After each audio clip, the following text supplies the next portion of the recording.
The sky was gray. The clouds were dark. There was minimal light, and the sun was veiled, but it was daytime. The tall trees stood like withered skeletons across the landscape, spread widely apart from each other. Their branches were long, contorted, and leafless, piercing into the overcast of sorrow. I crept through the woodland terrain, having no knowledge of where I was or why I was there. Suddenly, I heard something. It sounded as if an old man had just taken in a massive inhale of air after being deep underwater and having to swim all the way up to the surface. The sound came from behind me.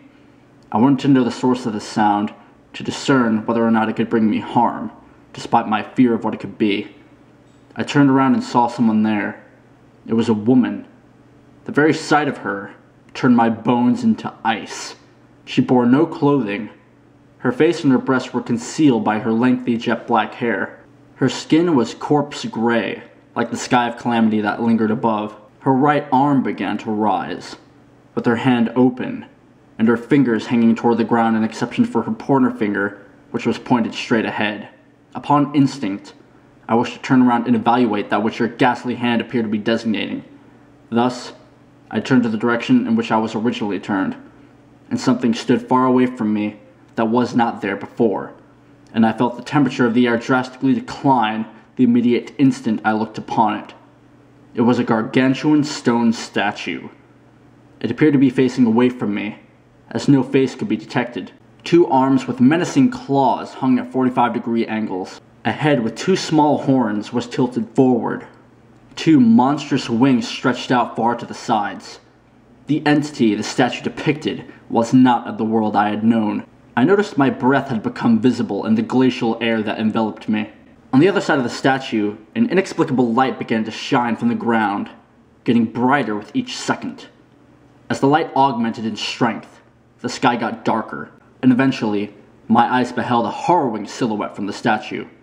A flash of purple lightning lit up the sky, and a rumble of thunder followed it. A heavy downpour of rain fell to the earth from the blackened sky.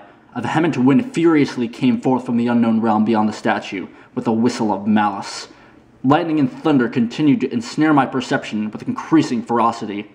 The ground started to quake, and a loud humming noise permeated the realm. The light behind the statue flickered off and on at a frantically rapid pace, and an ear-shadowing noise that could only be described as the accumulated screams of 1,000 children shot through the air at an unsurpassable volume, and horror was omnipresent. Then the world went black, and the noise of multiple keys of an organ being pressed with aggressive force interrupted the screams of the children. My heartbeat had escalated to a fatal speed. My nervous system was sabotaged. My mind was in sheer disarray.